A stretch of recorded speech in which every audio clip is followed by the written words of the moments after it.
All right. Now, first things first, you would have heard the news we've been discussing this evening. A double dissolution fought potentially on the Building and Construction Commission. Is that one that you think your party can win?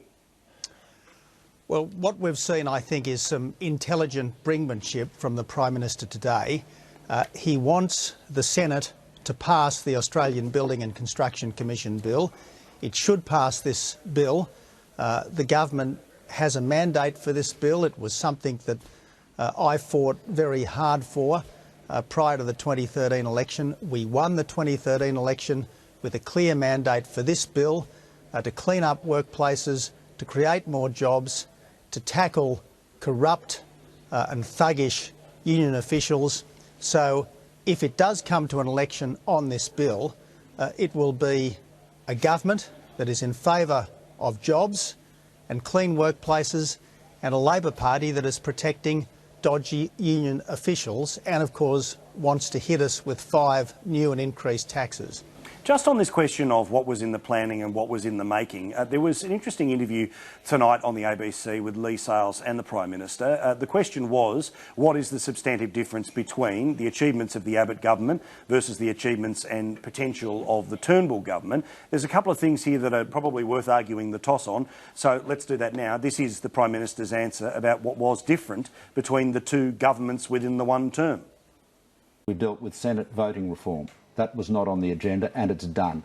We have a cities policy. We are not limiting our support in cities and generally to roads. Media ownership reform, kicked into the long grass, never to be seen again apparently, taken out. It is now the government's policy. We are supporting investment in new start-up companies. Between Tony Abbott and myself, there is continuity. Of course, I was part of his government, part of his cabinet. But there is also a great deal of change. So as you go from one Liberal Prime Minister to another, you have continuity and you have change, and there has been a lot of change. Mr Abbott, is that a reasonable assessment of either what was being planned or what was not being done while you were the Prime Minister? There's no doubt, Paul, as Mr Keating once said many years ago, you change the Prime Minister, you change the country. But nevertheless, the Turnbull government is seeking election fundamentally on the record of the Abbott government, stopping the boats, finalising the free trade agreements, our strong national security policy, and now, of course, our workplace relations policy, which is essentially about cleaning up workplaces, getting the rule of law respected, tackling corrupt and thuggish union officials, because in the end this is all about more jobs, and that's what this election, if it comes to a double dissolution, will be all about.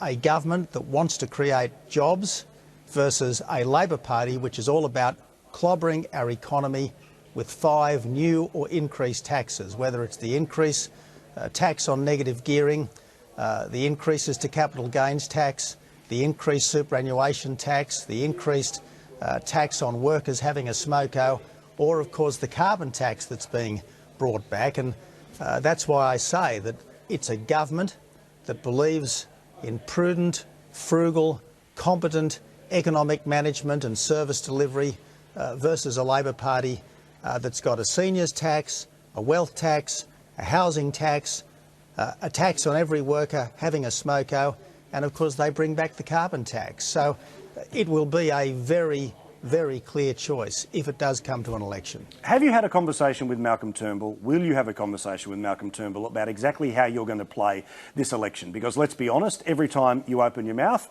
people will do everything from psychoanalyse to try and look for the tea leaves about what you really mean, what you really say and why you are here. Now, obviously, you are a part of the government. You want to be an effective advocate for the government, but as a former Prime Minister, it's very obvious that whenever you speak, it will be heard a lot louder at times than even the current Prime Minister. Yep.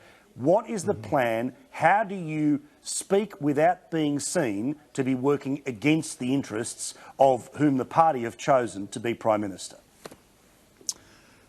Paul, it's very easy for me to campaign for the election of the Turnbull government because the Turnbull government is running on the Abbott government's record, and it's a very strong record. Now, yes, there are a few other things that have been done over the last 6 months.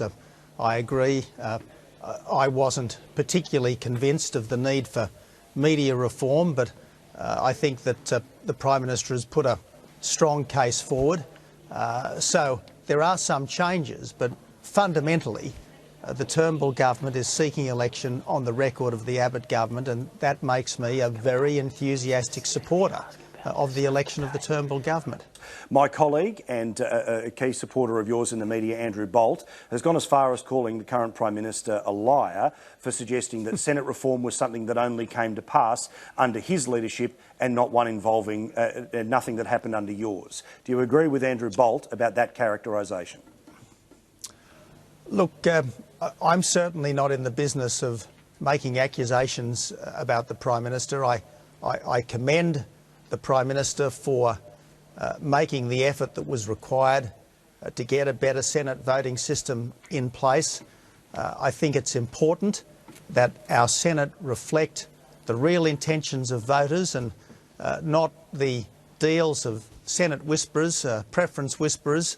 So I think what's done is right and proper, and this was the recommendation of the Joint Standing Committee on Electoral Matters, and it was one of the matters that I was certainly intending to pursue, more or less as the last item of business for the current Parliament, and that's pretty much how it's turned out. All right, Mr Abbott, thank you so much for so much of your time. We'll see you when you get home and we'll have a chat about what you've been doing in Europe when you get home. Thank you for your time. Thanks so much.